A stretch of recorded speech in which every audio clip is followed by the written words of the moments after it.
All right, let's review tools and the fluid we'll need.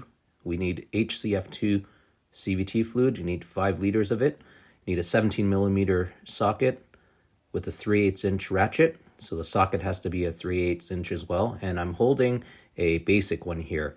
It would be useful to have a longer socket. I have a couple there that you see, but if you have the basic one, if you have a hollow pipe, you can use that to lengthen it because you're going to need more length in order to break off the drain plug, which is on pretty tight. So if you don't have a makeshift tool like that and you have a heavy duty jack, if you have a 2-piece handle there, you can get the bottom portion and that's a hollow tube you can use too. Otherwise, you can get a longer ratchet, which I have there. And me personally, I use a telescoping ratchet. So you're going to see how useful it is later on. It just lengthens on demand. And this is how the drain plug looks like. So we don't need any sockets other than for breaking loose the fill plug. So the socket just fits into that square there, and we just need to make sure that it fits snug in there. And you want to tap on the head of the socket in order to make sure that it sits flush, because we don't want to round that square portion if we don't have the socket all the way in. Okay, so those are the tools that we need. Nothing too fancy or complicated. So let's get started.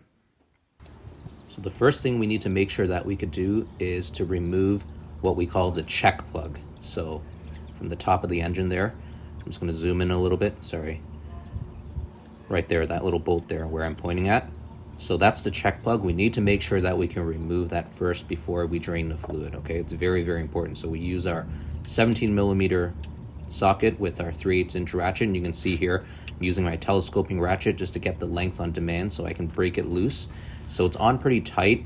You're gonna need a hammer to either whack at it, or in my case there, I just gave it a couple of punches and I was able to break it loose. So now that we've broken this loose, we can continue with the job. If you can't get this off, don't do it.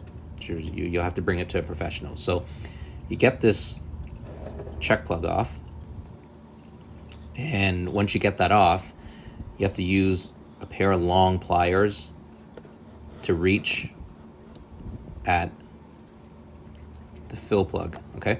So in the past, the designs from Honda used to include a dipstick, but not in this case, which is why we need to deal with that fill plug that I showed earlier. So to drain the fluid, it's on the driver's side. So where it's circled there, that's where you'll find the drain plug, okay? So very, very important. So this is the drain plug. I mentioned earlier when I was introducing the tools, you want to make sure that it sits almost flush, okay? So it'll snap into place like that, and you want it tight like that, as you see, okay? That way it's going to allow you to freely put some force in to either loosen or torque down the drain bolt, okay? Because if it's not in all the way and you're putting a lot of strength, you can round that plug, okay? And you never want to round that head, okay? So it's very important. I wanted to point that out. So once you understand that, this is the view here from the front driver wheel. And so you can see that it's flush there. And at this point, you can loosen and break it loose, okay? So once you've broken it loose, that's how the fluid looks like when it drains. It doesn't come out with the same gusto that engine oil comes out at, but this is how the drain plug looks like on the other side. So there's a magnetic portion, and that helps trap little small metal particles, and you just have to wipe it off. I think it's probably just clutch material there. I haven't changed in 2 years, so there wasn't a huge accumulation, but there was some. So you just want to make sure that's cleaned off. Spray some brake cleaner on the threads.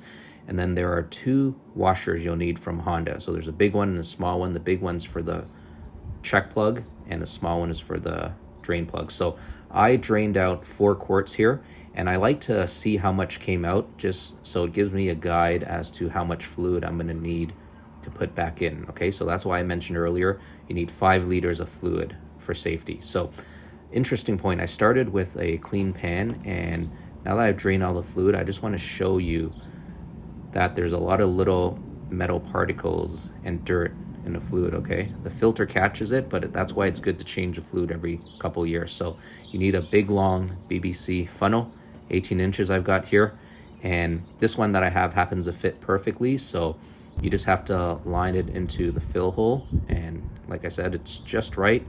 It just gets in there perfectly, so I can freely pour my fluid without any issues. So you want to pour in the first 3 bottles okay, without any worry.